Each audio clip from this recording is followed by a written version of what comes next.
Hey everyone, happy Friday. Thanks for waiting around while I went and got a coffee.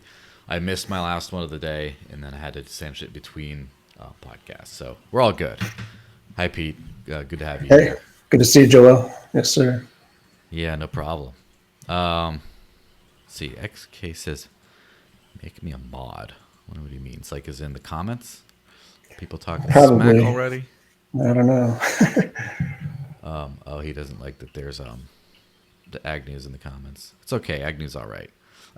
Anyway, we have a good show ahead of us. Nothing very specific to talk about, but I just figured we'd, you know, catch up on one of the unsung heroes of the Dash ecosystem here. So let me just hit the intro graphic. We'll run right into it. All right, three, two, one, go.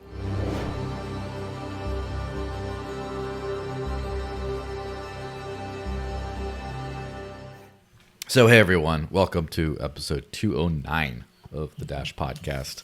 I'm here with the one and only Pete Eyre of the Dash Incubator, formerly was it the Dash Detailed show and other things like that, but definitely someone who I would say exceeds all of his projects. How's it going, man? I appreciate the kind words. It's going very well. Pretty nice Yeah, weather out today, and yeah, everything's well. perfect. Could you raise your what is it? Your yeah, that hand. Could you move a little bit in that direction, or the like get a little bit more in that direction of the camera? Just your part of your face was cut off. That was all. But all right, we should be a lot better there. Perfect. So, Okay. everyone, obviously, if you're in my Discord, you got one of my fancy little NFTs. You can leave comments in the super chat. I'll put it up there. If you're on YouTube, you can use good old fiat comments, but then I'll obviously only receive crypto at the end of that. Thanks, Bitwage. So, as we get started with this whole thing, um, I've kind of known you for a very long time in some way, shape, or form. I think it might have been 2007 or so during the DC scene. So that's what 16 years ago or something. It's been a long time. Yeah. Yeah, you look basically the same. I mean, beard styles have changed, but other than that, you look basically Right. the same. So, yeah, we were both in the DC think tank scene doing that kind of stuff. I forgot to wear my bureaucrat shirt. I still have one left from Nice. that's kind of how I knew you. But would you mind just going into real quick how basically how you got involved into freedom mindedness in general and then kind of where that took you from there to get like professionally involved in that? Sure. Yeah. The background story. Yeah. Let's think. I was a kid in the Midwest, and I don't know. I guess I always kind of asked questions, and I was always on the line of getting in trouble with things. But like most kids that I grew up around with, went off to college, and while there, I joined a college libertarian group, which was not a big L affiliated with political party, but small L, just the ideas of and so and then I continued on. I went to grad school, and I was also in a kind of a libertarian group there, and my friends and I that were in it, we kind of dubbed it mind sex because I thought it was so thought provoking. I just had a lot of um, preconceived notions and things I'd adopted just because of the culture around me that I hadn't really questioned before. I kind of realized, hey, maybe this deserves a little bit of investigation. But at the time, I was still, I thought there was a role for like a nation state regime to, quote unquote, protect people and property with police, military, and courts. And in fact, I was going to school for law enforcement. Um, right before I got out of grad school, I had, applied at various places, including an application for an unpaid, well, I guess it was paid, a paid internship to the Cato Institute in DC, which is like a Hmm. libertarian think tank. And I was What year surprised and was that? fortunate. That was spring of 2005, I believe. Wow. Is that right? Yeah. So you beat me by two Yeah. years, and I was there in 2007. Yeah. Okay. And And so I learned a lot there. I would say exposure to economics. Certainly, Cato's not known to be like Austrian oriented like the Mises Institute, but I did um, come across some important economic tools and concepts, as well as just rhetoric. Not knowing, becoming a little bit better in communication. Though certainly there's a lot of others who are far superior to me in that realm still, but.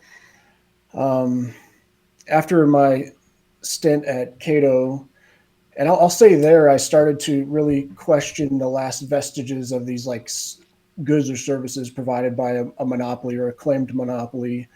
I got exposed after Cato. I got hired on at an organization called the Institute for Humane Studies (IHS), and they at the time were known for having free week-long college seminars to sort of introduce, just to be a big funnel to introduce a lot of people to the ideas of liberty and self-ownership. And because it was held at college campuses, they were able, and done over a week, and they had a variety of speakers. They were able to present concepts in a certain order. So rather than a person today just like visiting a website and being able to click around and maybe the logical progression from like the foundation on up is maybe missed or harder to grasp. The way that the seminars were done, I thought was very effective. So I was, I guess I further entrenched my own knowledge. The IHS was very much their sort of patron saint, I would say, is F.A. Hayek, who's big in a spontaneous order and emergent order, and also and they were affiliated with George Mason University, which had a pretty strong economics department and public choice economics theory. And so I continued to delve into some of the last vestiges of these, monopolistic goods and services, which, were policing. Again, that was sort of my background, but I learned of Bruce Benson and his book, The Enterprise of Law, which kind of gave a historical overview, and Gustave de Molinari, whose essay from, almost 2 centuries ago put forth that, hey, this service could be provided voluntarily. And it really, and then of course, like the Austrians, like Rothbard and some of the other folks, really got me thinking. And, that was when I started. For a long time, I kind of flirted with the idea of like self-describing as an anarchist, but I didn't really feel that I had the ability to respond to people if they had critiques or if they asked me questions about it. But by then I started to have a lot more of a firm grounding, I would say. After some time at IHS, and while I was at IHS, I had the ability, they kind of created a new position for me. So I was able to say, hey, I want to go to this town, like I want to go to Boston or I want to go to Chicago or whatever. I had a small budget, and I would proactively reach out to maybe organizations that might be open-minded or be on the same page with some of these things that IHS was wanting to present. So I would, reach out to a dozen groups or more, dozens of groups at a dozen different universities or colleges, and go there for a few days and just have meetings with them and say, hey, here's some resources, do you want to check this out and whatever. So anyway, that kind of, I guess, whet my appetite for traveling and for doing meetups and for really seeing the value of just trying to connect with people in real life and connect them with each other. And that was something that I really still find a lot of fulfillment in. So after IHS, my friend had worked, probably a mutual friend of ours had at the time worked at Bureaucrash, which you mentioned, and they were kind of a more activist oriented organization with different memes and kind of culture crashing. And so he had left that position, and I thought it was a better fit for me. I wasn't as much like the suit and tie guy. I was more like on the streets. And so I went ahead and applied, and I got hired over there. And that was we had a social network at the time, and there was a lot of really, I would say, impressive individuals that were involved there, and just to see what people were doing in their own and working together, and just kind of helping each other become better and more well-rounded. And eventually I thought, hey, I kind of want to take this message on the road. And I had talked to my bosses there. In the past, Bureaucrash had been its own entity. It had got brought under the fold with another think tank called the Competitive Enterprise Institute. So anyway, there was a lot of leeway, but still, I went and talked to my boss. Said, "Hey, I want to take this on the road and do this like tour. Is that cool?" And they said, "Sure, go for it." And so I announced it at the Free State Project's Liberty Forum. But then when I got up in New Hampshire, but then when I got back to DC, they said, "Well, actually, maybe we don't want this to happen. We kind of want you to stick around in DC." And so, I said, "Well, I wish that wouldn't be the case, but I'm gonna, I think this is where I need to go." And I guess I should back up a minute. When I was at IHS, one of the things they did was they would have different speakers come in, and I was interning. Sorry, before IHS, when I was between IHS and my internship at the Cato Institute, I was what was called a Koch Fellow, and um, it was a program that IHS sponsored, but it was you do an internship at a sort of a free market think tank in DC, and then you also have kind of group activities, and some of these group activities involved having speakers come in and address the group. And one of the people that was invited was Jason Sorens, who kind of was the brainchild for the Free State Project, which which has the goal of seeing liberty-oriented people, rather than being dispersed around the world, be concentrated in one geographical area so they can work together. And that just really appealed to me.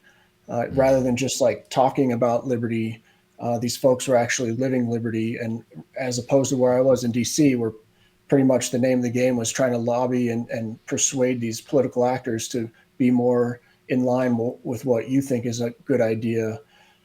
These folks were just doing it and living it and sort of being ambassadors. So I had since I learned of the FSP, I went up to my first Pork Fest in 2005 and Liberty Forum.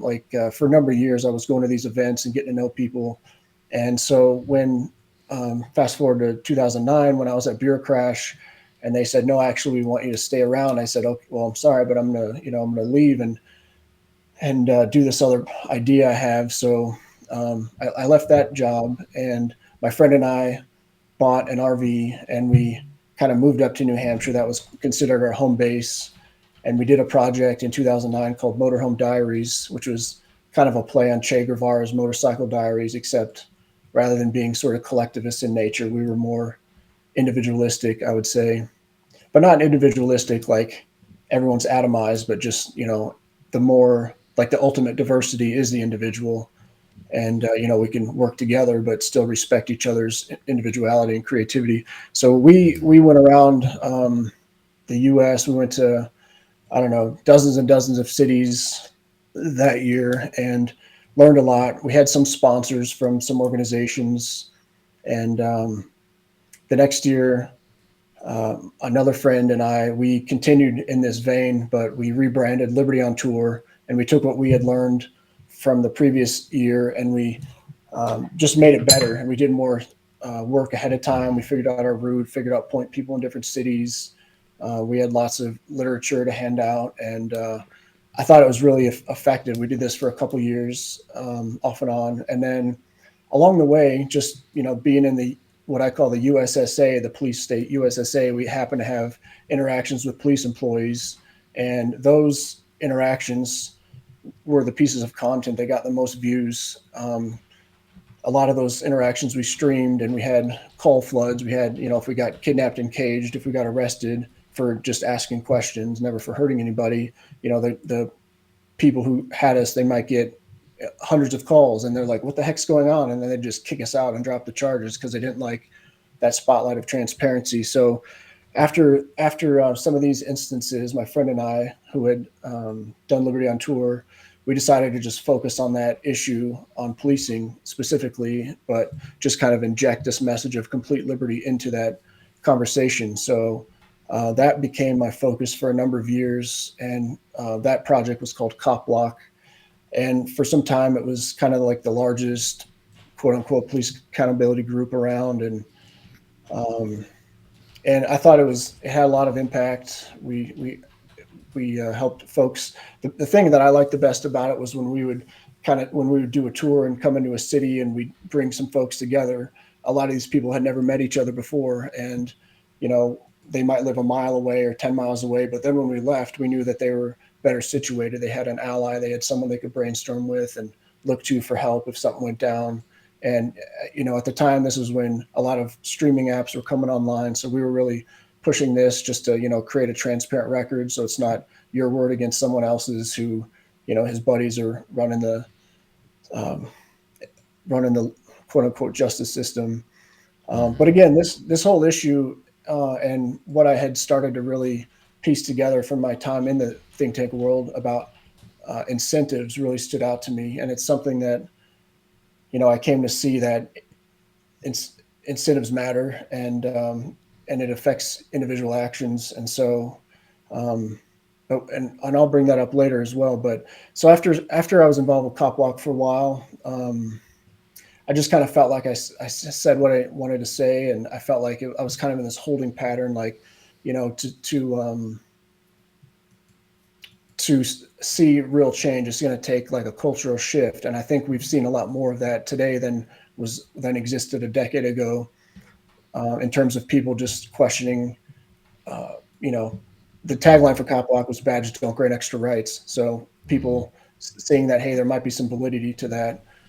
So after that, and in between tours, I was calling New Hampshire home, the Shire, the Free State.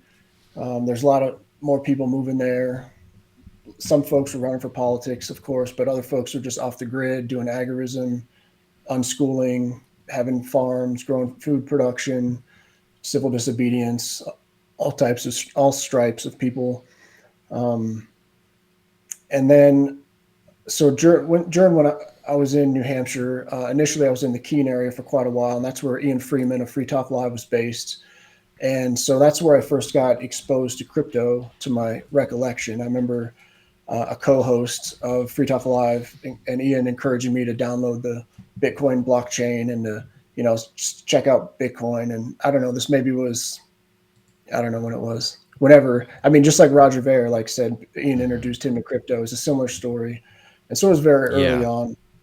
And, so let me just take a quick pause to just, please, squish together all that, like, to give all the proper context. So, like, regarding the DC scene, I think a lot of people in the greater liberty movement kind of forget how much, I guess, there's a large presence of libertarians in Washington, D.C., because a lot of people put a lot of money towards creating think tanks, educational things. And it's kind of much more through the economics and think tank kind of scene. That's kind of what started the movement. Now the movement's very different. The Ron Paul part of the movement really kind of took it to the everyman.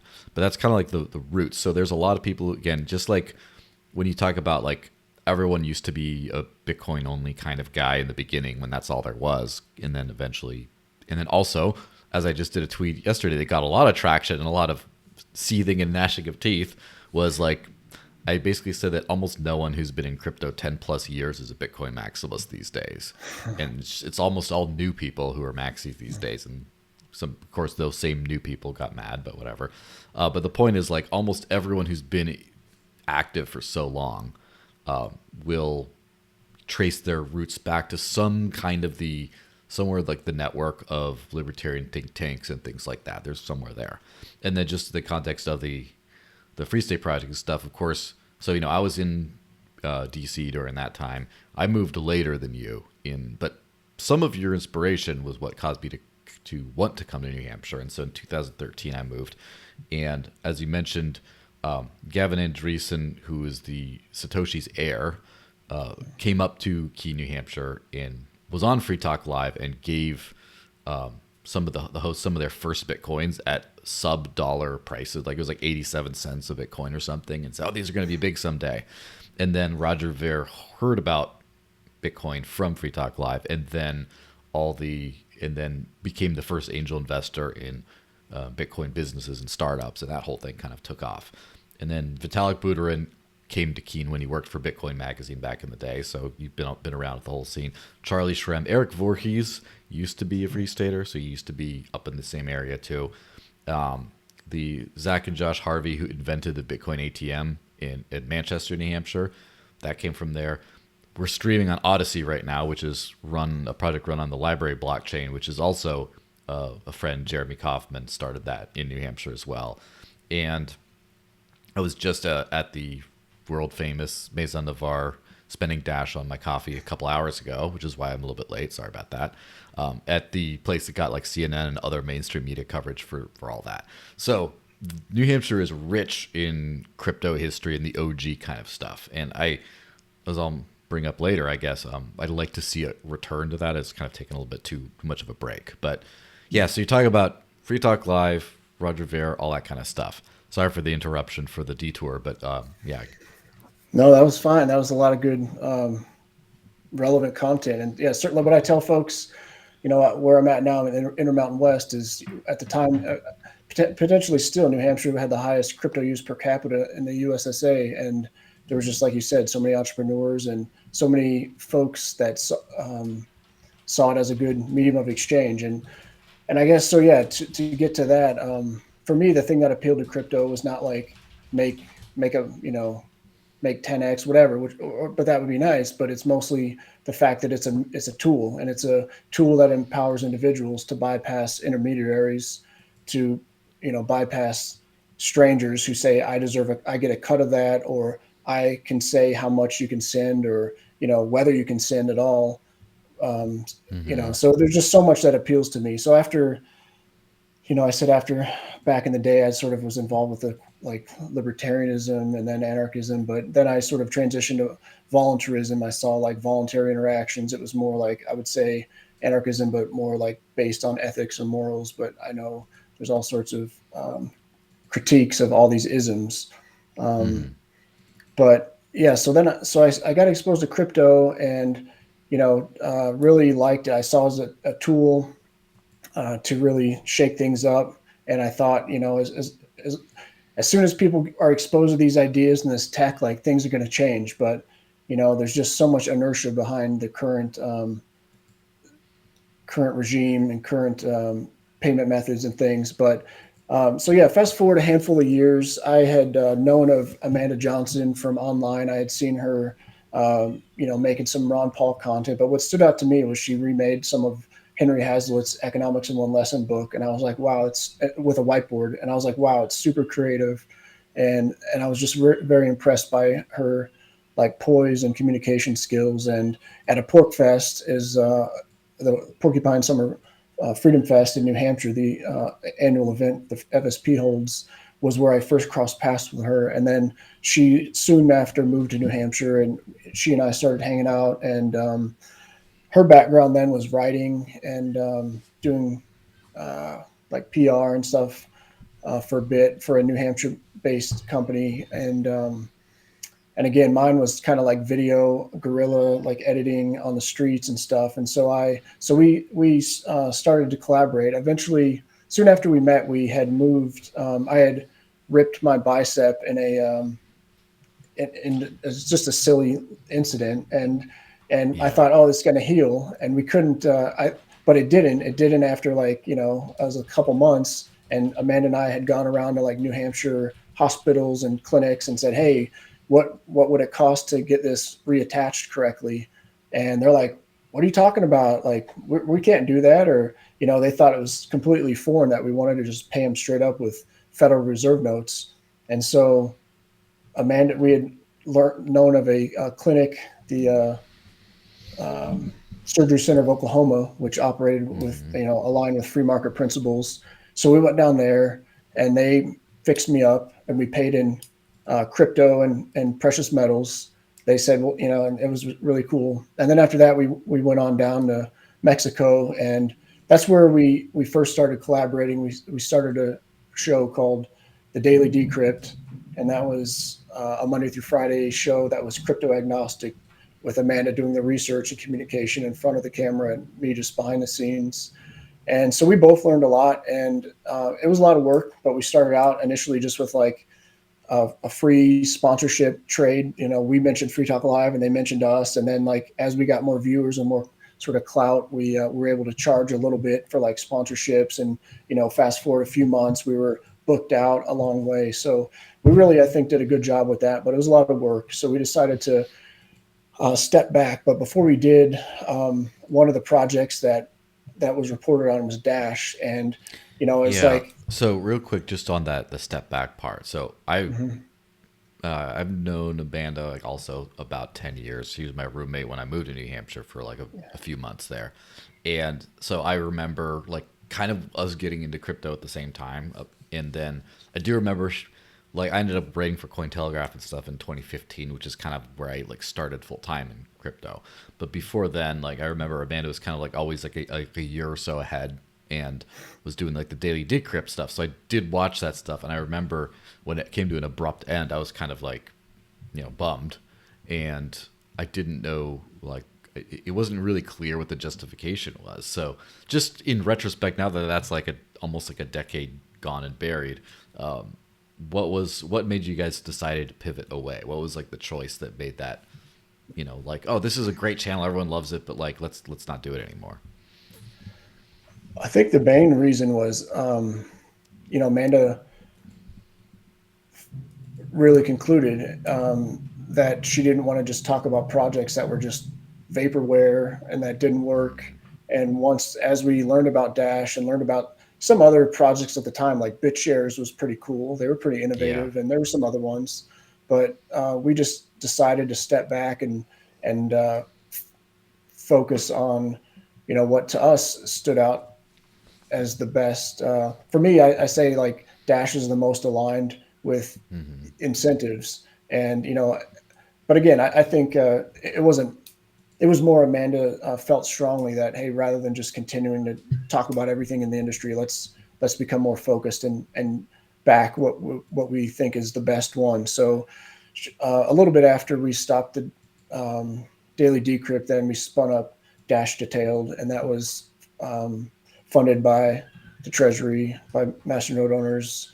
And I thought we had a lot of value there as well, just kind of unpacking the how Dash functions, how it's structured, and eventually we got into like what's next, and that was evolution. But with the continued delays, it felt like, hey, we can't keep just hyping something up that's not there. So that's why we kind of stepped back from Dash Detailed at the time. But Yeah. and she's like, she's definitely continued to be very focused on crypto. I've had other interests as well, but I'm definitely still and have been involved in the crypto sphere, especially with Dash.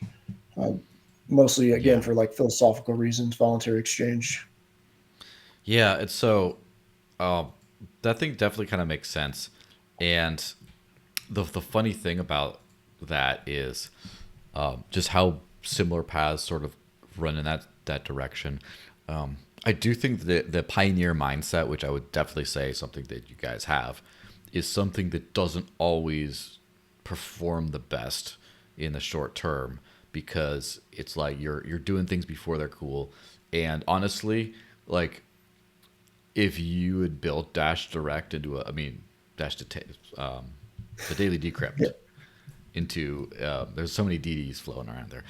yeah, We've pushed the daily decrypt to be as big as possible.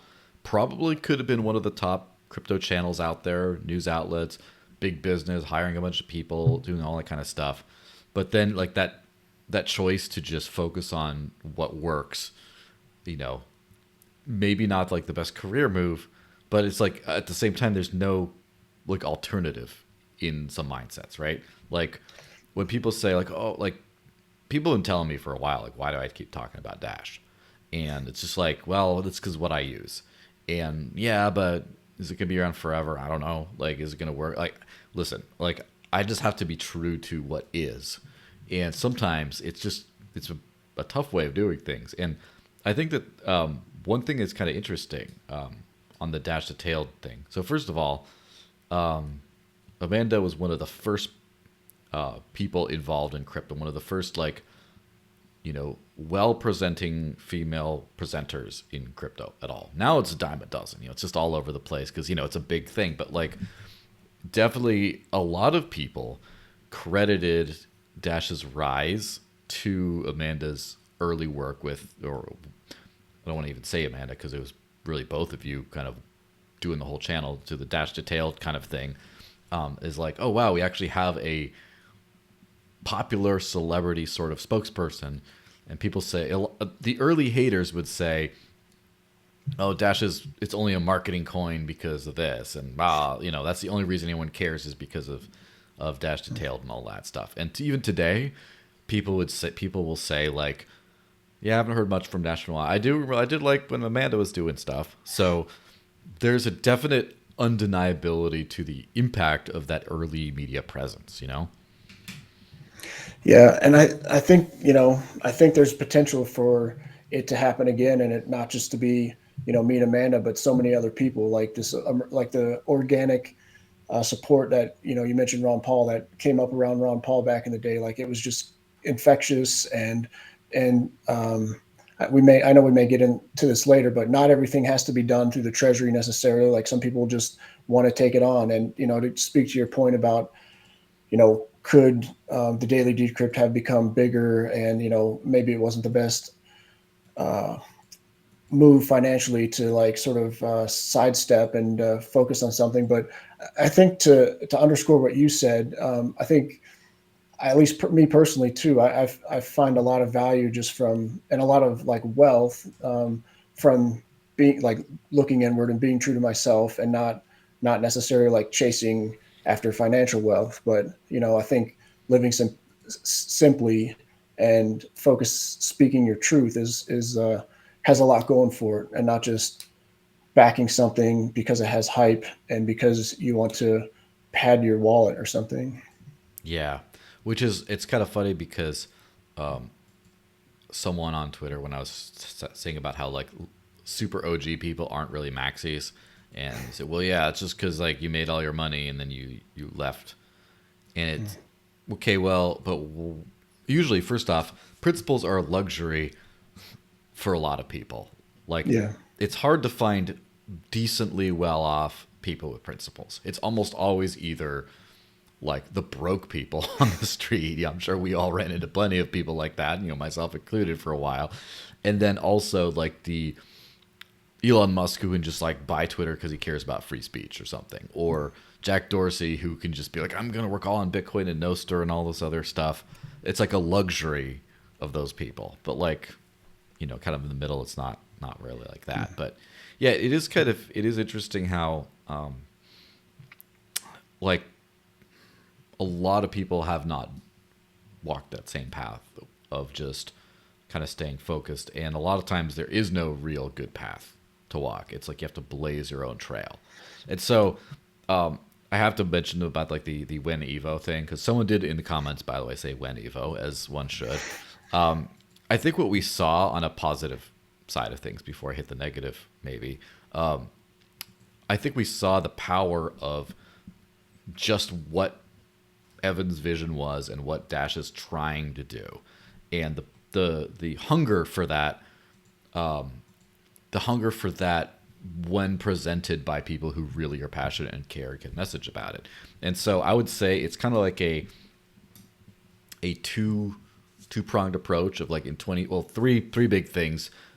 Most people are disappointed in Dash today because of relative price performance relative to the 2017 era. And three big things happened in 2017, or three big whatevers. The one which can't be ignored is the masternode boom, where it's like the passive income for life thing. Staking's all over the place these days, but it wasn't back in the day. But then also it was, Dash Detailed and just the Amanda PR kind of, that whole thing that really magnifying specifically evolution, I would say, with the promise of that. And then it was when Dash Force came around, which I was part of, but I helped with, but let's be honest, a lot of it was like Mark Mason had the above, that like larger than life personality. He was the hype man. I'm boring. I'm not a hype man, but he is a hype man, and he just like all that, oh my gosh, blah, blah, blah. All that stuff caused that giant run up. And then the fact that, there's other staking options, but also the fact of like Evo didn't happen year after year after year, kind of like killed all of that. And unfortunately, I think that that's a very, like, the actual delivery schedule, the actual thing of like, where is the crypto space here technologically? Where is Dash? And releasing Evo soon-ish. We'll see. Like, where does that stand? It's not that ugly of a picture. It's not amazing, but it's still like an innovative thing that no one else is really doing to the same extent. But it's the expectation clash that has had that crash effect. I don't know if you kind of agree on that.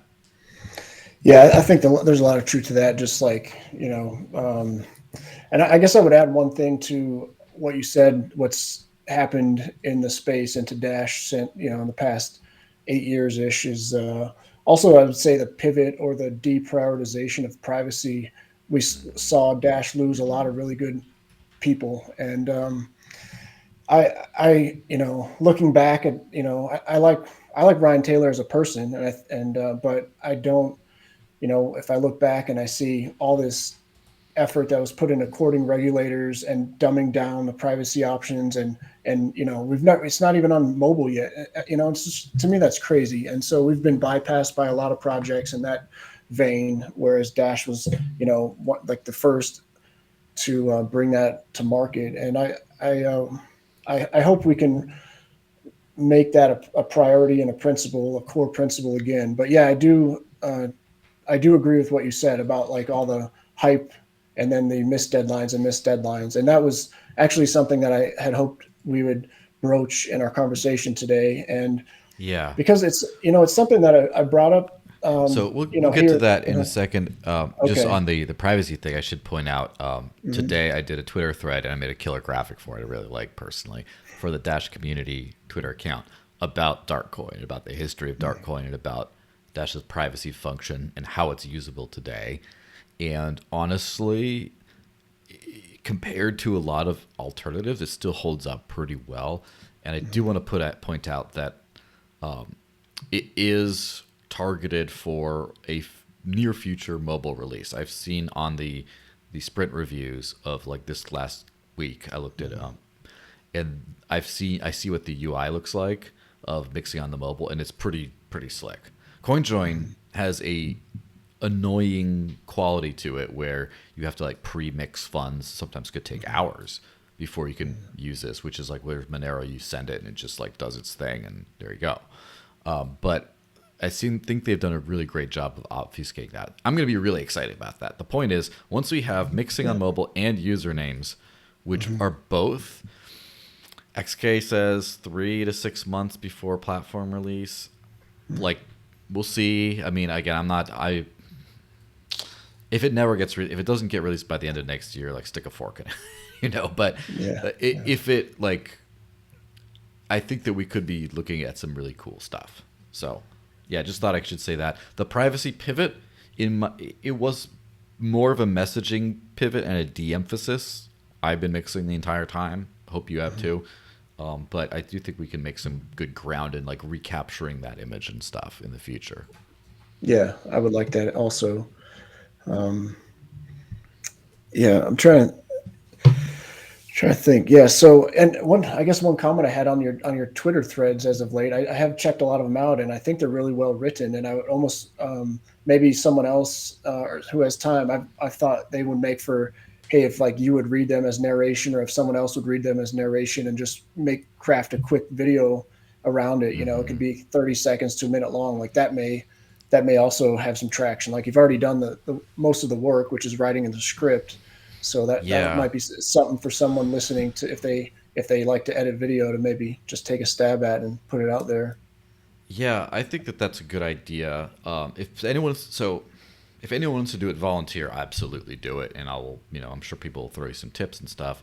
I'll probably save more complete discussion out for the end, but I do want to get back involved with, Dash and promotion, all that kind of stuff. And if so, that is definitely on my agenda item, is to start doing a lot more like long form, things like that, like quality content, not just like fluff from like the official Dash handles, but also to turn them into short videos. Like that's already like planned in some way, shape, or form. So yeah, the answer is yes, and I'm glad that you think it's a good idea, because I've been doing these threads because I think that they provide value.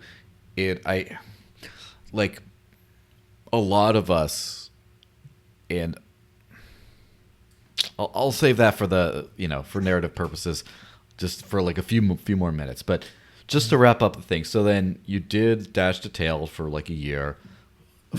Obviously, there's a lot more nuance than Evo's not out yet, where we're going to talk about, but then there's the break.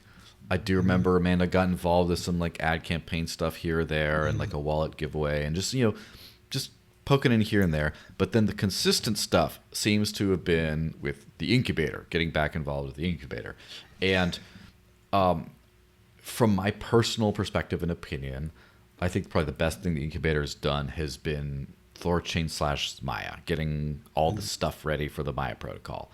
Yeah. Other than that, the thing that sticks out in my brain, and if I'm wrong, there's some awesome stuff that's been built that isn't related to that, then sorry, please, enlighten me. But I think the thing that sticks out the most is the incubator's media production. And because, the incubator weekly show, stuff on Twitter, and then like the retreat and stuff like that, like all that kind of media and almost marketing in a way kind of stuff. So basically, but that's you and Amanda basically, right?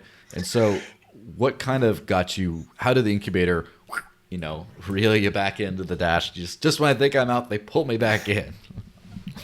Yeah, there was a concept, and I believe it was the then incubator strategist Tim who it was under, and I think it was about doing some sort of social, just having a media presence in some way. And Amanda had sort of like weighed into it, and this was, I think, at the beginning of this year, or late last year, maybe almost a year ago, and fast forward a little while, and Amanda and I then started talking to, the concept was transferred to Ryan Gull, and we had some conversations with him, and he said, hey, I think this idea to have a weekly show would be good to for a couple of reasons. One, to inform the community, and especially Masternode owners and others, what the incubator's up to, and then also to put some sort of positive pressure on the incubator devs to be more productive, to not just kind of float by, with text updates, but to, hey, we're going to do this video update. It's going to be more qualitative. What is actually being built? What's happening? So I really thought that was, good and bold and fair and ethical from his perspective, from his stance, that he didn't want to just sit back and get some treasury funding, but he wanted to put this forward and say, hey, how could we improve? Yeah, so absolutely. yeah. So it's been nice again to be involved with that. And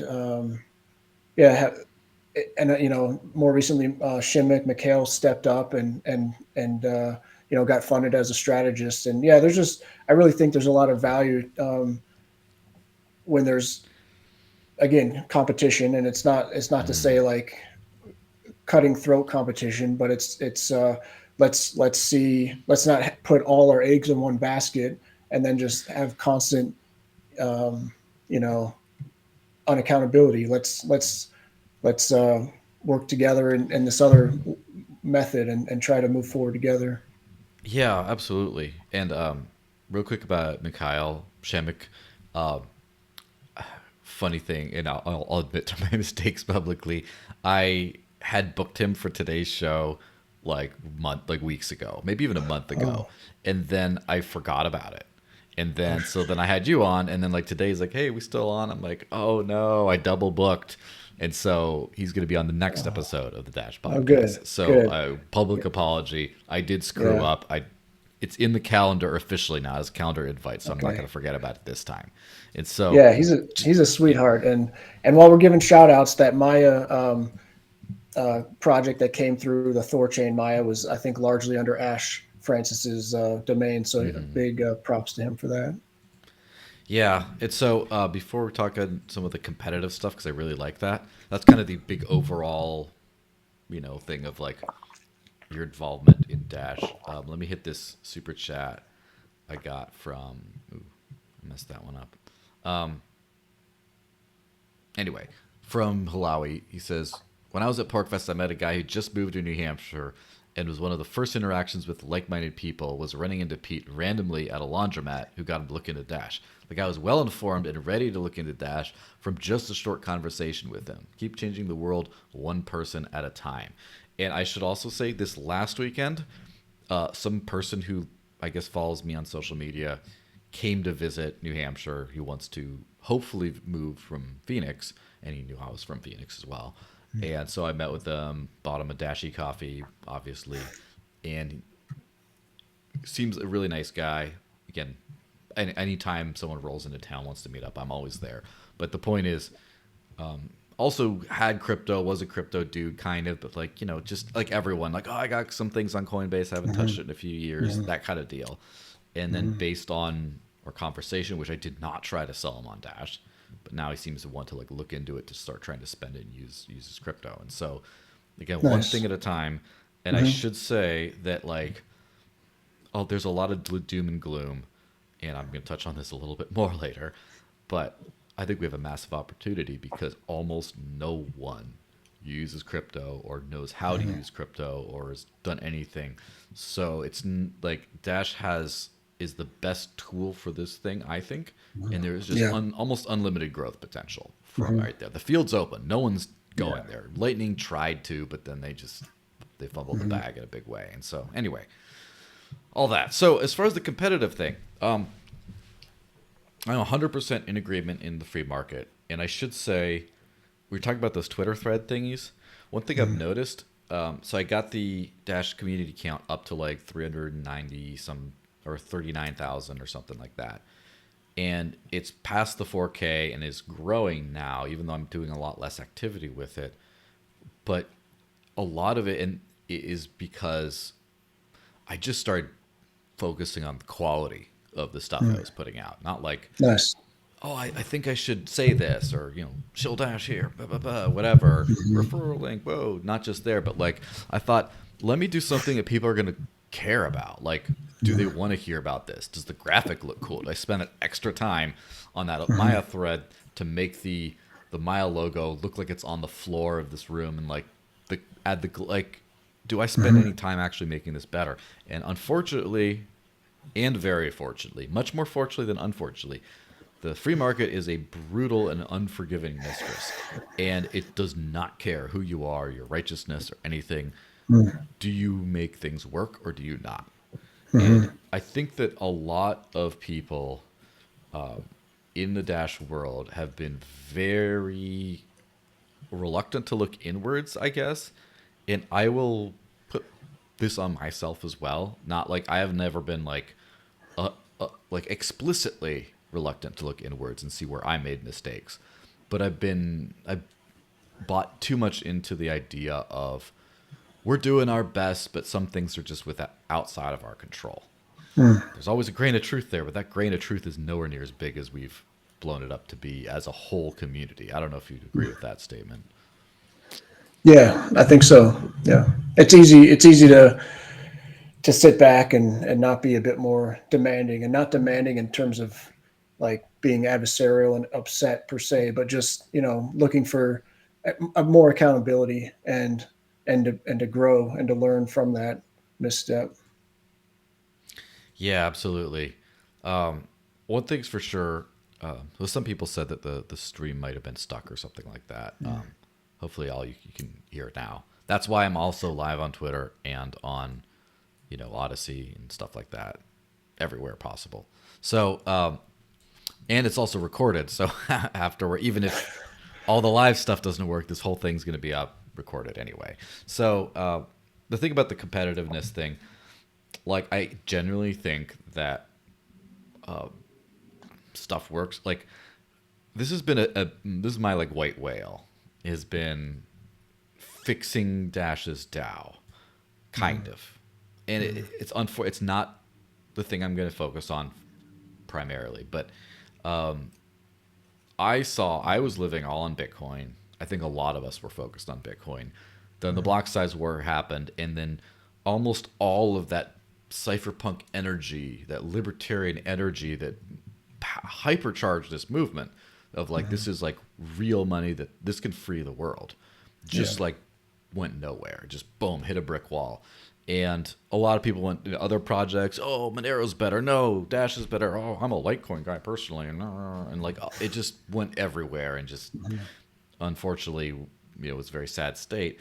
And one of my big interests with Dash is I thought I don't want fool me once, shame on me. Shame on you. Fool me twice, shame on me. I don't ever want to be in this position again, where I am risking my personal reputation and putting years of my life that are never coming back to push forward something I think is good for humanity, and then I get rug pulled. Like Bitcoin rug pulled me, and I was like, well, why did that happen? I thought DAO, lack of governance, never can happen with Dash. Right. Now, what happened with Dash though is there was a different kind of a rug pull, which is it wasn't really a rug pull. It was the incentive structure is not performance forward, I would say. It's kind of government style in the free money kind of aspect, where it's hard to grow it because you just don't have that is this going to make money thing in your brain constantly making you like hustle to do it. Well, like checking the numbers. Am I big enough? Can I do this? All right. Work late. That didn't work. Throw it away. It's like it's so much more padding to do things that don't work. And so then for years, I feel like the DAO's done a lot of stuff that didn't work, but just kept doing because it kept getting funding for it. And then you have this slow kind of like, now it starts to shrink over years. And first off, do you agree with that whole idea? Yeah, pretty much. Yeah, I do. I did. I do agree. Like I said earlier, I got excited about Dash, and I would tell people the incentives are aligned with in human action a lot more than any other crypto network. But for whatever reason, then it's kind of like you said, looking inward to the person. I try to dig more into why. Well, why hasn't this DAO, why hasn't this governance mechanism functioned better, and what else is out there? What are other crypto networks doing? How are they funding development? How are they funding marketing and other efforts? And so, yeah, it was interesting to hear. So I have looked around at other crypto networks to try to get a grasp of what they're doing. And I would think you have a better hold on that aspect than I do. But it was nice to hear when you interviewed Cryptosi, and he was talking about Cosmos and some other options and what they do. But just to see. But yeah, certainly the interest, the organic activity around Dash has sort of atrophied over the years for, I think, the reasons that we've already covered. But I wonder, so the question I think then becomes like, well, where do we go from here? What can be learned?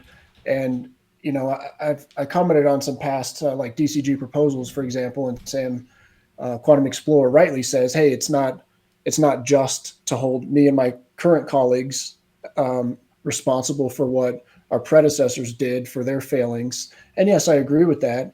But if we don't discuss and potentially change some of the underpinnings, why should we expect anything different? And so by that, I mean, why has DCG, and other DFOs also, but I'm just going to talk about DCG now because they're definitely been funded the most, funded for the longest.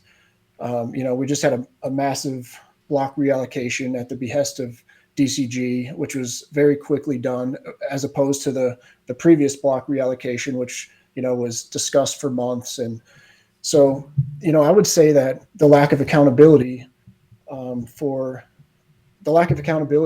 has happened. At one time, DCG tried to do everything. They tried to do development, they tried to do marketing, they tried to do biz dev, they tried to do this and that. And it's just like, it's just too much, right? So it's like, well, if one sector or two of the sectors aren't performing well, do you just defund the whole DFO? Well, that's supposedly why the trust protectors were introduced. But the trust protectors and the trust, I would argue, and I've looked into this, I've become a lot more familiar with the trust and the structure and everything. I think has insulated DCG. It has different incentives than any other DFO does because they have this legal arrangement and beyond. And we can go into detail about that. But beyond that, I would argue that simply having a corporation that in some respects gives allegiance to this DC regime and pays them annual tribute and pays many of its employees in their local currencies rather than in the product that we're supposedly trying to make useful, I think is kind of antithetical to what what we should be aiming for. Um, but yeah, so I would personally advocate. I know the Dash Trust Protectors in the past put a proposal forth to deincorporate DCG. But I think Mm-hmm. firstly, there should be discussions, and it should be acknowledged that the trust protectors haven't held. If I look at all the content that was put out around when the trust protectors were added, by Ryan Taylor or by Justin Silzard at Dash Force and various other people, the trust protectors were touted as being this entity to ensure, that accountability can be wet it out when necessary. But they only speak to the board of DCG, and the DCG board is made up of DCG employees. So it's kind of like, an analogy from my previous efforts would be a person who is assaulted by someone who happens to Mm-hmm. be a police employee. So they go to the police review board and complain, and they find the police review boards comprised of police employees or police union. And so I just think that it would be to the benefit of the Dash network, for DCG to unincorporate and for the trust to be not a thing. And people, what are the biggest question marks about that?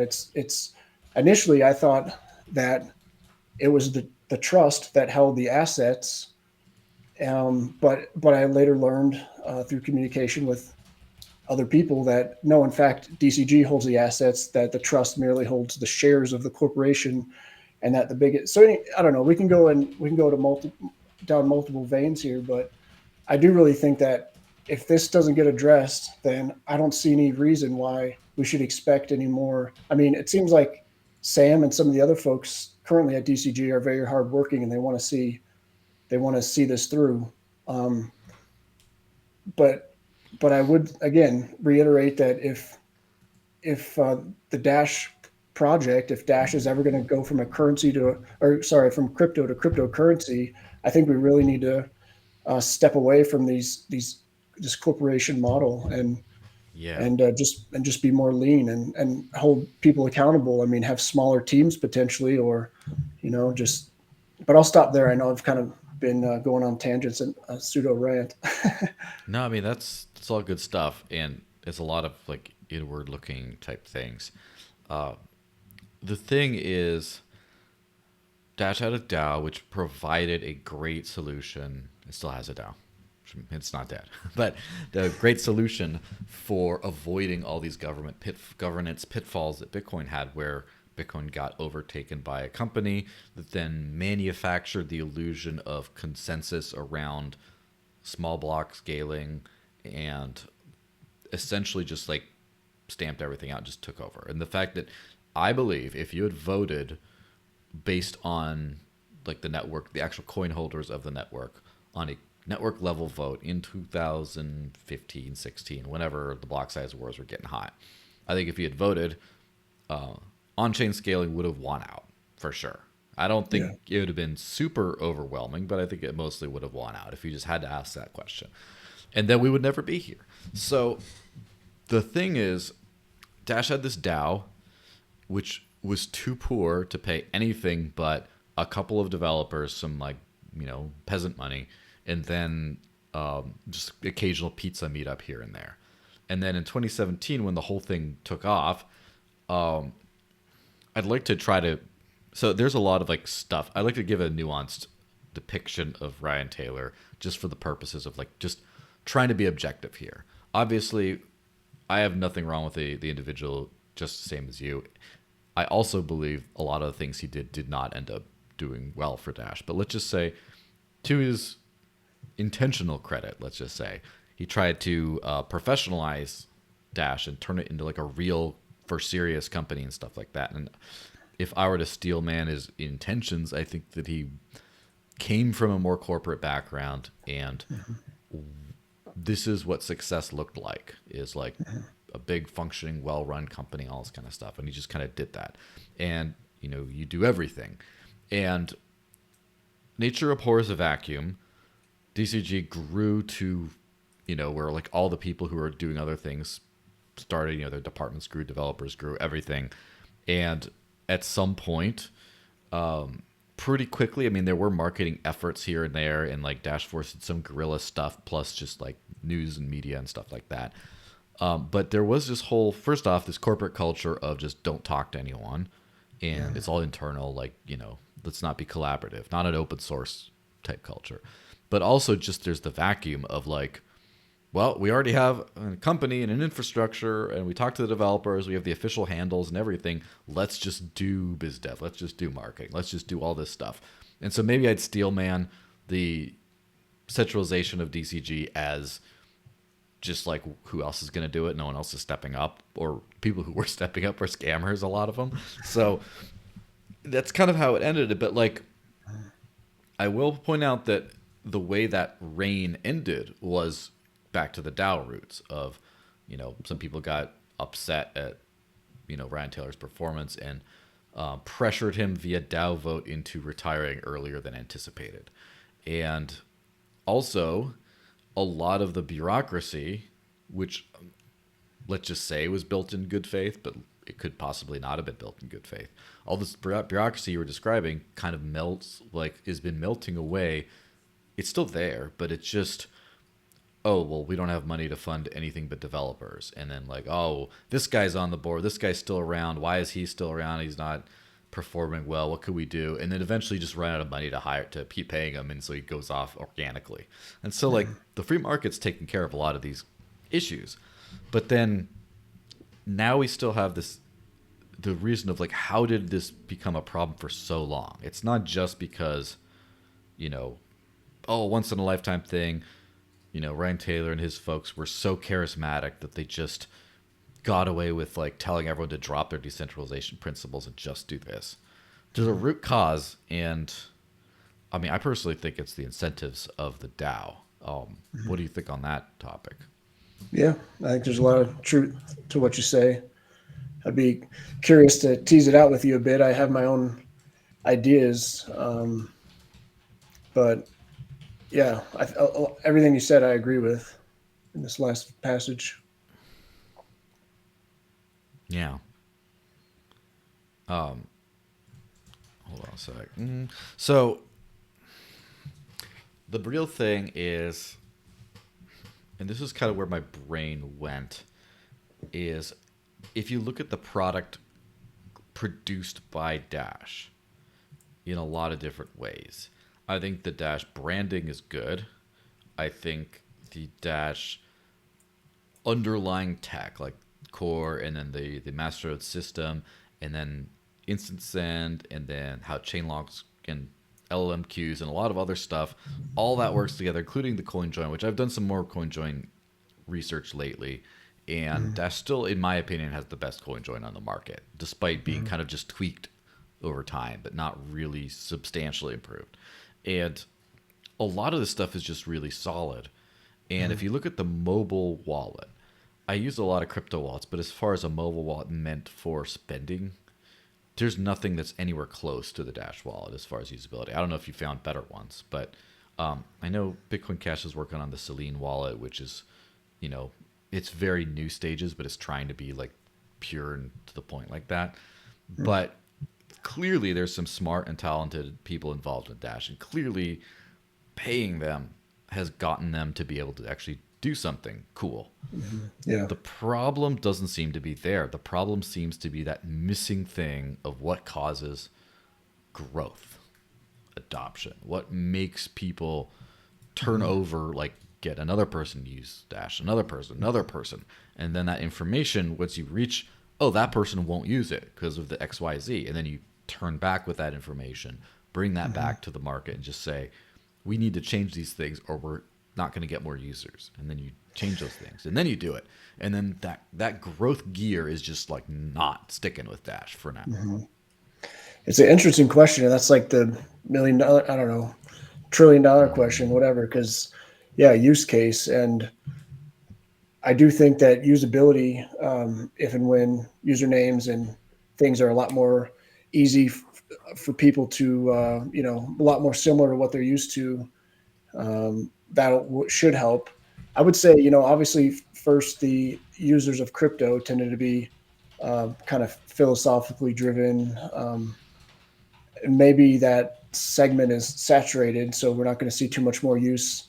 Hopefully, there's more people turning on to that camp. But but the question about use is a good one because as I was working on this, why we build this Dash Incubator segment, I did one on Nigeria, and okay, they like a couple of years ago they rolled out the central bank there rolled out a CBDC, and it saw 3% uptake, let's say, despite Mm-hmm. a lot of marketing and campaign, and um, so they worked with their business collaborator is actually out of Utah, and they said, hey, why don't you restrict because Nigerians, like 92% of transactions were in person, just like cash transactions. So this outfit in Utah suggested to the Nigerian central bank, why don't you restrict people's access to cash? So the Nigerian central bank removed from circulation like a couple of the lower denominated bills, and then they put a cap on how much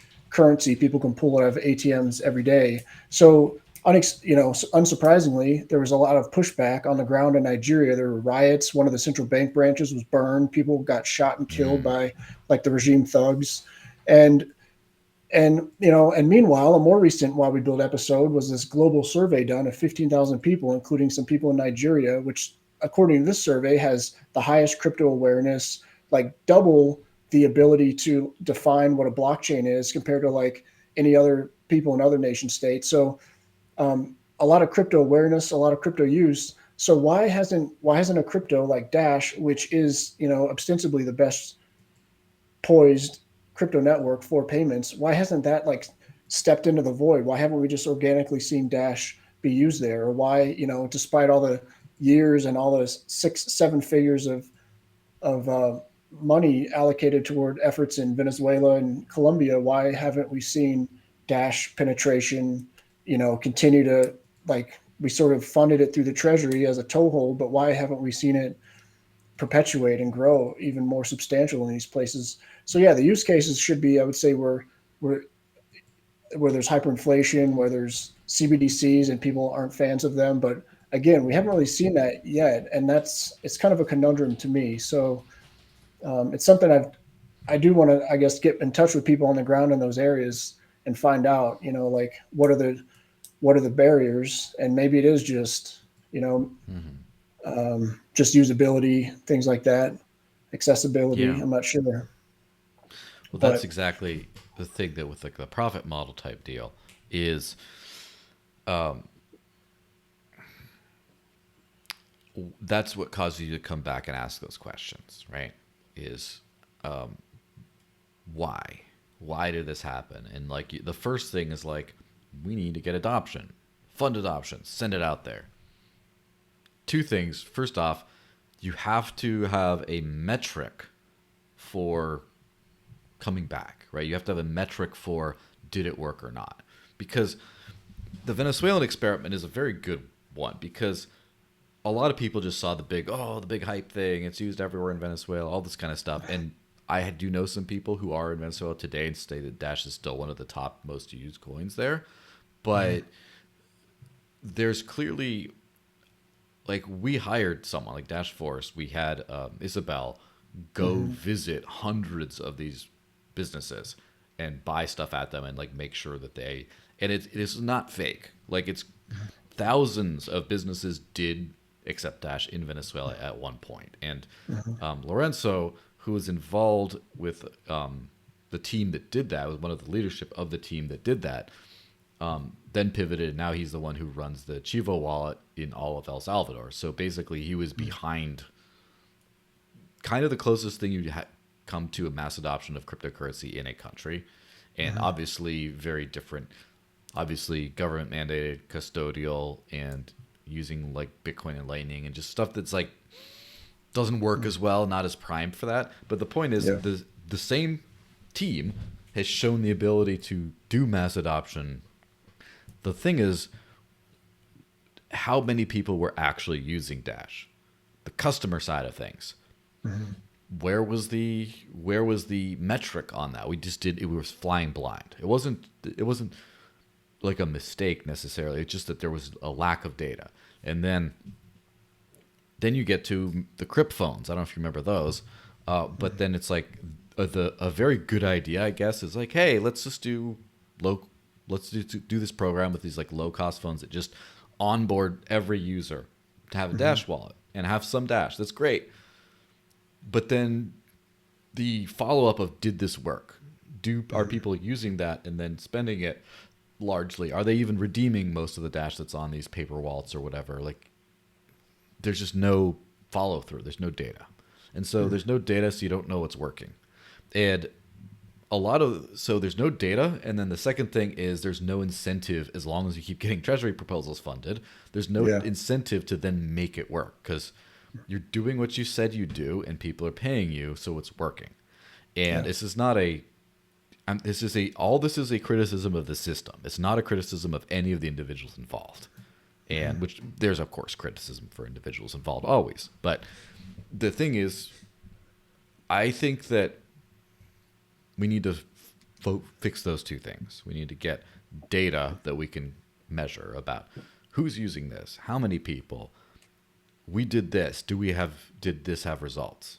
We did that. Did that have results? I did the Brave ad campaign on just like the Dash wallet in general, and the data we got back seems to indicate that it did had a modest impact on a whole bunch of metrics. But again, we were tracking those metrics. But the biggest metric we got back is people really want to learn how to stake in the wallet. They love that idea about the one-click crowd note staking. And then the Mhm. second thing is when they find out it's custodial, they don't want to do it. A lot of them. Mhm. So Mhm. we didn't know. I didn't know those two things before Mhm. the campaign, but now we do, and I think we can kind Mhm. of build on that. But as far as the not everything has to be done through the treasury thing, um, if you want to just, I mean, I could talk forever on that personally, but why don't you mention a few things on that? What do you think on that? Yeah, I mean, I've heard you, and I listened to your conversation. I think with Ryan Gull and Hilawe from maybe it was over a year ago, even and 2 years. And but yeah, y'all kind of broached Mm-hmm. this about different models, and it is one thing that I kind of stumbled across when I was looking at other networks, like especially earlier this year when Binance said, "Oh, we're going to delist these like privacy-oriented coins and to our European customers." I'm like, "Well, what are these? Like, maybe these are ones I should pay more attention to." So I looked into each of them, and some of them are whatever, but you know, Firo is one that is of interest to me, and I know you're very well acquainted with them, and it seems like they're now, rather than being a payment focused, trying to pivot to be more like a asset focused. But yeah, they do some things. They have some Dash underpinnings, but they do some things different, and I think it's maybe worth looking at other networks and what they do and how they do them. So to speak to your question of like the DAO and the funding. Yeah, other networks like they don't have DAOs, they don't have treasuries, and yet they continue to create. They continue to innovate or add things or become more secure. And so, how does that happen? Like some of that is done, like a lot of it's done just through donations. Like people who have some of that coin of Mm-hmm. that network, and they say, "Hey, this is an idea I want to back. I'll throw some coin at it."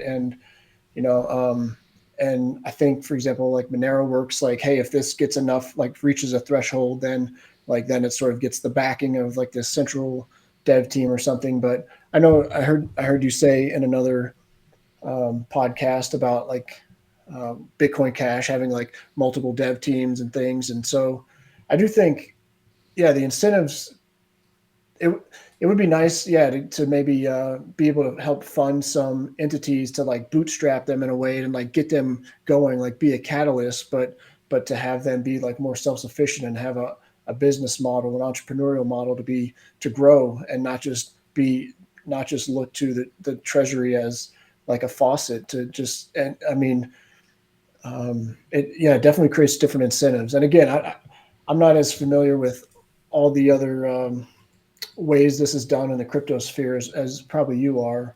So I would be interested to hear. Um, I know earlier, even this year in Dash, there was that guy. I forget what his maybe his handle was like. no business or name or something. But yeah, he was like trying to go outside of the treasury and get just funding from people, from Dash owners directly. And so yeah, I mean it's not unheard of in Dash. Um, but yeah, it's Yeah. just trying to identify where value can be added, and with anything entrepreneurial, there's going to be 9 attempts that fail and one that succeeds. So it's just like try something, and if it works, scale it up, and if it doesn't, maybe shift a little bit. And there's just a lot of moving pieces in this ecosystem. Of course, a lot of variables, but yeah, I guess I'd be curious to Yeah. hear of other models that you're aware of, or if Yeah. you have suggestions for Dash. Uh, so the Dash model is great at getting money. It is great at making money that serves the needs or has an alignment of everyone. And because everyone pays, everyone votes on it. And so the real thing is, so Bitcoin has a ton of marketing and a ton of adoption, biz dev, and all this kind of stuff, despite not having a treasury.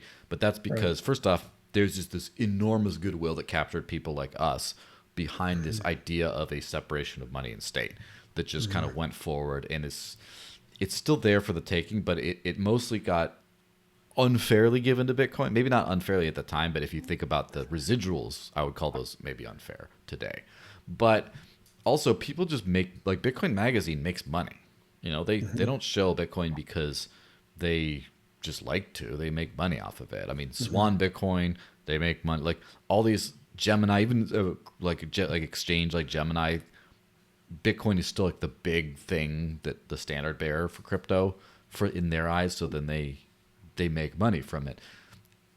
Making money is a fantastic motivator, and it's great for growth. The challenge is when you have the whole network's will bent to making money, which is what for a specific interest, which is what happened with Blockstream and all the Yeah. Bitcoin stuff. That's Yeah. that's like the making money off the network is not a bad thing until you hit that, and then it's Yeah. repeated in Ethereum, where Ethereum Mhm. refused to raise the gas limit repeatedly to scale on chain. Execution sharding was on the roadmap for L1 scaling, but the sheer amount of money in L2s, now it's not on the roadmap anymore. Oh, it's Yeah. too hard. We're just going to do L2. That's the fatal problem that we don't want to have. Thankfully, we don't have, but we have other problems. And so maybe it's time to, like, I think that protocol level development probably needs to be funded by the treasury, as far as not all of it, but as far as like if you have people who are moving things forward, it's probably inescapable to have that completely treasury funded, or at least there to be a DAO vote on what happens, right? Yeah. Just to prevent someone from coming in, because someone could say, hey, you know what, we can we can deliver evolution in half the time and twice the awesomeness, and we're going to just raise our own money. It's out of the treasury. Awesome. Until you find out that they're a large like cloud company or something like that, and they build this to extensively rely on like AWS or whatever their server platform, and so therefore Dash's network becomes less decentralized because it's serving the needs of this specific company, because this company is what came in with the money. So I think we need to avoid that at all costs. But as far as everything else, like growing and things like that, maybe that can be done through private interests. And I kind of realized I forgot I didn't answer your question. But the answer question about other models that there are, there's the pure donation model, which is, tried and true, but also really hard to get moving. Monero's forum funding system / I don't know what the CCS is, but that's Yeah. one of their. Community. It's Yeah. I don't know. I don't care about the acronyms, but they have Yeah.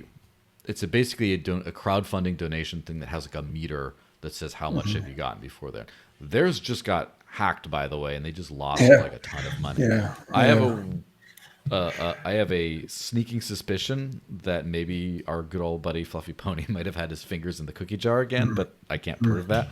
But so that's one model, is like just like a basic forum type thing around that.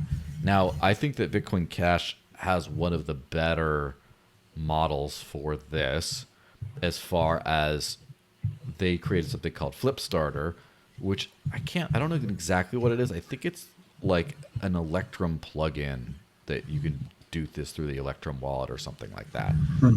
Maybe we'll see if Mikhail can look into this and figure that out. But basically, it's just a crowdfund thing that has a time, like, expiry date type thing, and if you don't get the entirety of the funding at the end of this time, it automatically refunds everyone's money. So therefore, it's just like a donation thing. But like, if I say I have this awesome thing, I'm going to raise 1,000 Dash, and then 378 Dash gets raised, I'm like, well, I can't do it, sorry, and I just keep the money. That's awful. So that, I think, is the best. But honestly, what I would like to see is a hybrid model of obviously as many businesses as possible making money off of Dash would be great.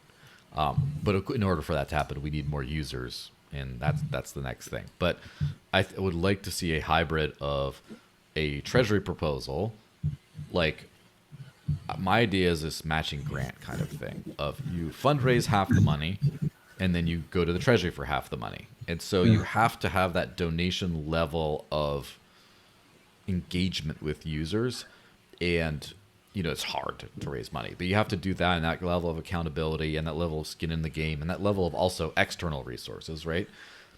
And then once you do that, then you can then ask for a matching grant from the treasury, because what you're going to do benefits all Dash holders, not just the people who donated. And that kind of best of both worlds, and I'm eager to try out something like that. I don't know if you have any initial thoughts on that idea. Yeah, I'd be keen to see such a model utilized and see how it functions in reality. I know a lot of this is like theoretical, and also we spend a lot of time talking about the treasury, and it's like, I mean, it's not like everything of Dash. Like certainly, we keep coming back to use as well, and so like that is like so important. And I wonder. And we've talked about other crypto networks, but really, if Dash does see a lot of use and it does become a currency, its competition is not other crypto networks per se. It's like existing central bank regime-backed currencies, and so I wonder if that would be like a better positioning for Dash, just to kind of not be stuck in that conversation of in the crypto sphere, but just position itself as like the opposite option to CBDCs, for example, that we know the Bank for International Settlements and their all the central bank members, which represent most of the world's mediums of exchange. That's, I think, really our competition. So if that truly is like a toxic label now, CBDC, and they're trying to pivot and call it something else, or foist it upon people, whether after like a financial false flag, or to attach benefits to, that's ultimately how they saw more adoption in Nigeria, was they started distributing government welfare handouts via their CBDC, and that increased wallet adoption threefold at least. But I mean, there's various folks that talk about the purposeful de-dollarization, the lack of the purchasing power, and so anyway, I don't know, maybe a marketing campaign, not like so doom and gloom perhaps, but just like more empowering, like Dash is like can help you live a more free life. You don't have to really pay attention to these self-proclaimed rulers or masters. You can interact with people like across the street or across the world in a moment. And so I don't know. I just want to, I guess, come back to the use, because that's really what we've been. I guess in the early days when I first learned of crypto, I would have been surprised to fast forward to today and just see like the relatively low use of crypto for a currency these days. I mean, the payment coins, there's relatively few payment coins, I mean, everything is, like you said, all these L2 tokens on Ethereum and other networks is really that don't have as their priority being used as a medium of exchange. So but again, I think Dash has the best underpinnings, and if we can just try to get out in front of this conversation that we know is coming, I think maybe that might have some legs. I'm not sure.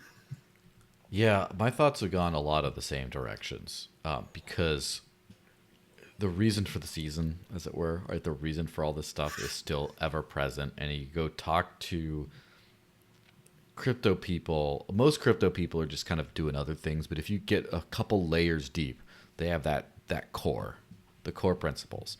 And then you get to the Bitcoin community, the maxis, they have lots of posturing about this kind of stuff. It's a mixture between the cypherpunk, like, this is why this matters, and some weird like prosperity gospel kind of cult where they're just like, worship the orange god and you shall be rewarded kind of thing. And so it's one of the close, and of course, like, I would say, like, as far as messaging, the Monero community is probably closest to the target as far as like, they seem to be messaging very strongly towards, this is freedom money. This is freedom money. You can do whatever you want with. And that's stuff that resonates with me. There's a lot of, stuff that keeps me out of the Monero community, or not.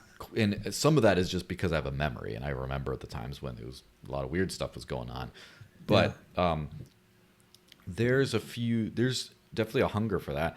But then when you get to like the conservative groups, the libertarian groups, the anti-CBDC skeptics of world government domination type stuff, when you get into that group, there is a lot of fear about CBDCs, and there's a lot of hunger for something free. And then there's just a lot of like, just use Bitcoin. Okay. There's like, there's kind of this, what do we do now? What do we do about it? And it's just like, well, this is the solution. They're like, okay. And so then they just kind of like sheepishly will say, well, like the cryptocurrencies like Bitcoin can be a solution to this. But then that's it. They don't use this stuff because they don't know. Right. Yeah. And then someone will say, hey, get a Swan Bitcoin thing and buy some, or get the Strike app and then you buy some, and you could dollar cost average into Bitcoin. And they do a little bit of that, and then that's it. They're still like not where people like us are at. They're not to where they're not earning fiat currency. They're not to where they're not spending fiat currency. They don't have a bank account. They're not anywhere in that zip code at all.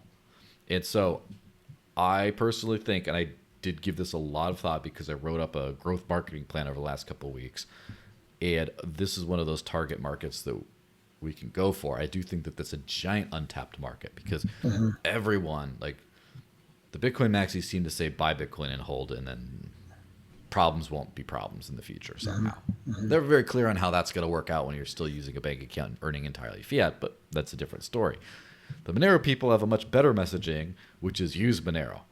Now, how do you use Monero? Well, it's harder to acquire through fiat means, and there's fewer places to spend it, and it's a better message, but it's still not a complete message. I feel like that message with Dash can work, where you say, what do you do about CBDCs? Earn Dash, spend Dash, here's how, come back, contact support if you run into issues, because you literally can follow this through to the end and nothing else today.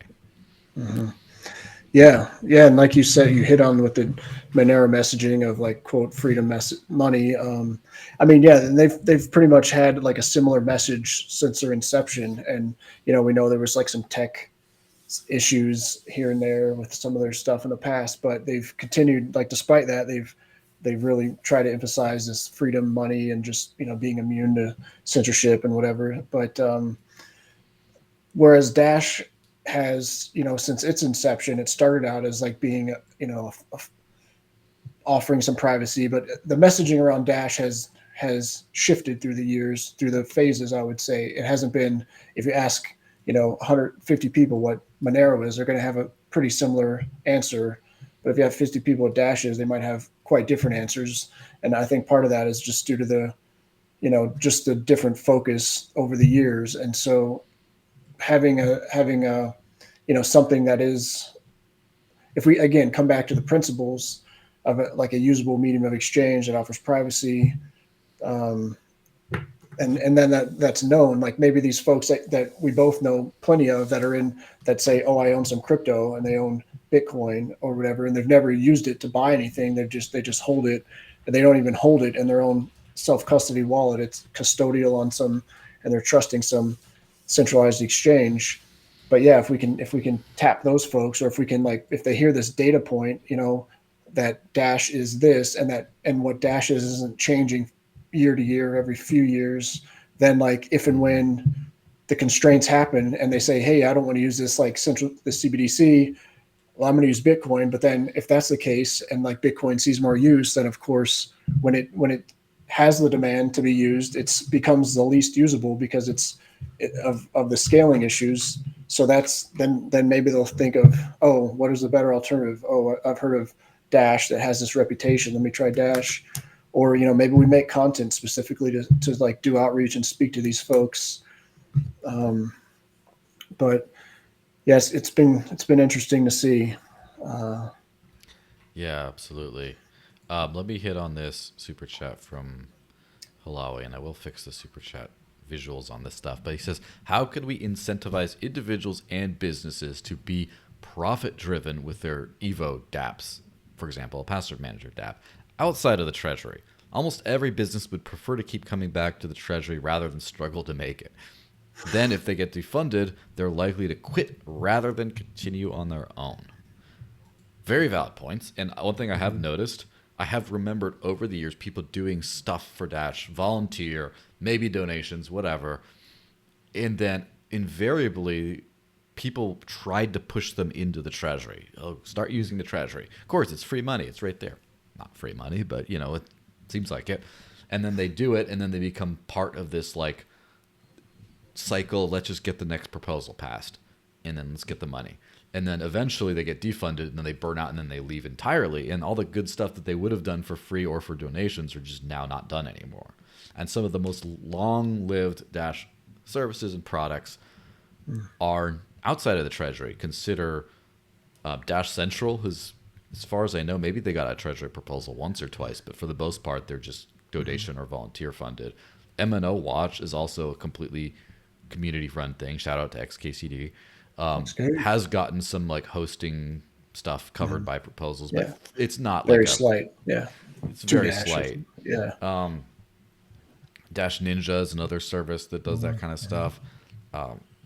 Now the Dash community Twitter account was started before any kind of proposal, then ended up being paid for by the marketing hub while that was going for a while. And then since then is just me and is still running. And it's kind of funny because I do get, there is a monetization angle to that, which I hope to grow, because I mean, I use some like donations and affiliate links and stuff like that for that.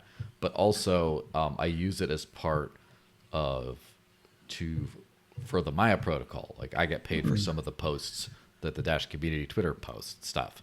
And so there's, of course, it has to be in a Dash context, right? Otherwise it just wouldn't make sense on that account. But the point is, there's ways of getting that kind of to do. The challenge, unfortunately, the challenge, as Hilawe mentioned, of like making this more like institutional or more widespread. There's a reason why Ethereum's booming everywhere, kind of, there's a reason why it's not as well, which is, the scaling problems. But the thing is, if you have a smart contract, anyone can create a smart contract, which is kind of like a decentralized business, like Tornado Cash did. And like my friends over at Railgun, they're great people, highest level of zero knowledge privacy in a smart contract on Ethereum and stuff. They have a DAO that just, and the transaction fees that they get for providing privacy to Ethereum, Polygon, all the other EVM chains, they make probably more money than, like, almost as much as all the Bitcoin network fees combined right now. And that's just one smart contract on Ethereum, because people will pay for privacy. It's proof of the pudding right there. But the point is, they could just make a service that then has programmed in payments to them. Now, when you have usernames that make stuff easier, I would really love there to be a way for businesses to build things on Dash and then kind of go from there and get funded for it, like a data contract or whatever it is.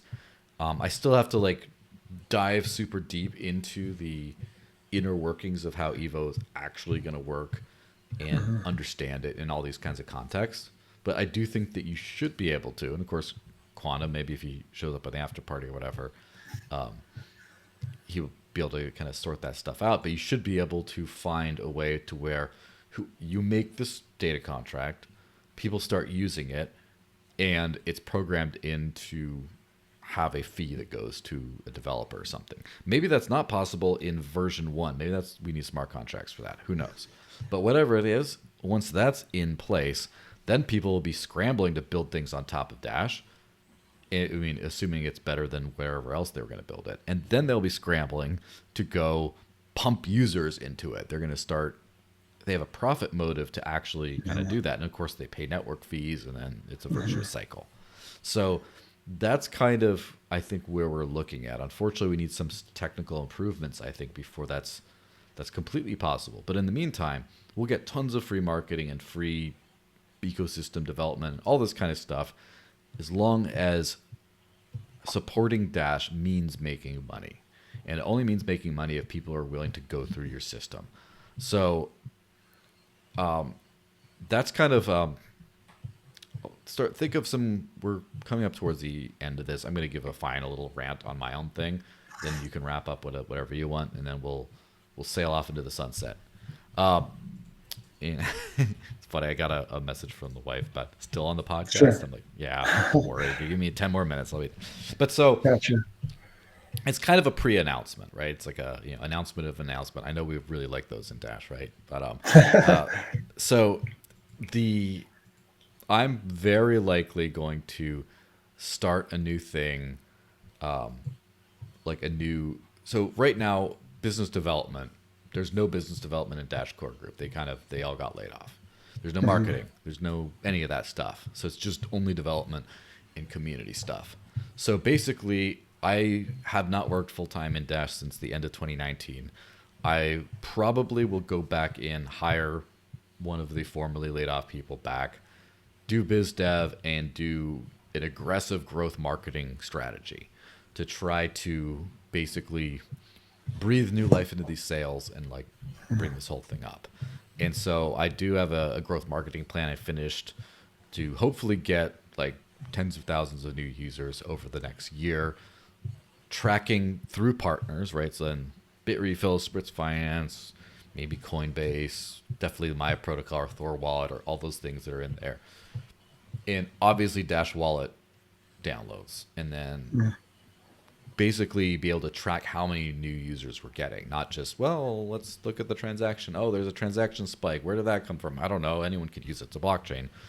Rather than that, have actual things of these people, a company paid money to ascertain that this is a new user, like actually collect referral income from although it would be negligible, I'm sure, but maybe not, and work with these companies to basically drive a lot of new people into Dash. And using that messaging we talked about, CBDCs are coming, your financial freedom is about to be over if you don't do something. A few people are talking about it, but we have a solution you can use today, not just, maybe use it here or there, or, buy and hold, and one day it'll free you. But we can actually use this today. Oh, you're a crypto person. You want to spend your crypto. You can do it today. Just hit the one swap button on Thor Wallet and put some Bitcoin over to Dash. That's the real Lightning Network right there. Go use it. And I think that we can really drive this message home and get a lot of growth. And hopefully by the time we start to get real user growth, it coincides with the doubling of the treasury. It coincides with the bull market starting to take off. It coincides with hopefully the Evolution release. And all this stuff kind of does this great comeback year. And once you have a few good signs, then people start freaking out about like, oh my gosh, so like it's the sleeper hit of the year. And then they get FOMO when you see something that's been kind of like left for dead start to pump, and then get stuff going on. Again, these are all different ideas of like that go into this stuff. But basically, I think that with just I think that if I can do my best working full time, and if I hire one other person to help me, I think that we can, and then we get some funded ad campaigns here and there, which we already have one waiting in the wings for the My protocol. I think we can really have a big impact. So to that effect, what I want to do is experiment with this dual treasury, the matching grant kind of idea. I want to fundraise like the first month's salary kind of stuff and have that as like a severance reserve in case you get defunded, to where, you know, that's the send off. But also to create that connection to real donors who partner with their hard-earned money that they feel, to whom we'd report to like on a weekly basis and stuff, and then do a regularly funded treasury proposal to just kind of like do that, and then just see how that dynamic works. And then for extra ad campaigns and things, also experiment with the matching grant type ideal of like, let's see if we can get people to get on board and do this stuff, and then from there see if we can get treasury votes and funding. But like to start it with like the roots, and if you can't get that off the ground, maybe you shouldn't be asking the treasury for it. So that's just my big idea. It's not 100%, but this is like 95% plus. That's I'm gonna hit this up, hoping to get this moving, starting like the 1st of January. I know that the December proposal cycle is a really tough one, but we'll see. So there you go. Cool. Wow, that's great to hear, and I'm glad that you're you plan to utilize that funding model a bit from the community directly from individuals, and then potentially go for some treasury after that. And I had a question, but you answered it, which was, is this going to be contingent on Evo platform being out? And it's not. So I'm excited that that's the case, that it's just hit the ground running soon. And yeah, I wish you, I'm curious to hear what you have, what like more details when you broach them. But yeah, you mentioned Railgun, and I was impressed with your, like the caliber of research you did in your presentation for the Dash retreat in terms of like various networks and transaction fees and where things were, because yeah, stuff like that, I mean, is very informative for like how sustainable is this network if these other items aren't built alongside it or whatever. So anyway, yeah, I'm excited to see what you have in mind, and I obviously wish you success. And yeah, it'd be good to see some more activity on this front. Definitely. Fantastic. Well, that seems like a great place to wrap this whole thing up. Thanks very much for being on, and thanks very much for being part of the greater freedom movement for about as long as anyone can imagine, longer than anyone really. Where could people find you and follow the stuff you're doing? I'm kind of just, I don't know, I'm more about gray man behind the scenes these days. So I would just, I mean, rather than following me per se, we mentioned the Incubator Weeklies. So if you check those out, I mean, you can stay abreast of what the Dash Incubator is doing. Other than that, I would just encourage you, instead of like following me or anything like that, just, just take some time, look inward, remove yourself from the clutter of the world around you, and kind of find your own beat, and try to act more true to yourself, and realize that we're all interconnected. We're all, just different facets of the same thing. So, if you see someone struggling or angry, like try not to try to help them out, like don't necessarily like throw down and fight someone, try to de-escalate. Just if we can all treat each other better, if we don't replicate like the violence that these centralized regimes thrive on and the divisiveness that they thrive on, if we can just be better and more holistic and loving ourselves, and again, use different technologies as they are helpful to those ends, such as Dash as a medium of exchange, or if something better comes along, whatever that is. But that's the only message I have. So appreciate the opportunity and wish you the best. Yeah, thanks. I'm going to play the latest Incubator videos, why we build segment as the outro on this. But just thanks everyone for watching. Don't forget that taxation is theft. Your phone is spying on you. Fiat is a scam. Live on crypto before it's too late. And yeah, treat others with love and respect and peace. All right, guys, let me switch to this thing and play you out. Thanks, Pete. It's been an epic pleasure and honor. And And let me make sure this is a. Sorry, I'm on the wrong tab. If you're choosing a new one, if you're choosing a recent one, I would say that one that was on the quarterly call a few weeks ago would be pretty timely. But otherwise, no worries. I think honestly, I'm probably just going to link to the quarterly call one, and I'll just share that separately instead of just run the usual outro on this thing. But anyway, thanks everyone for watching. It's been great. Peace. And have a good one, and bye-bye.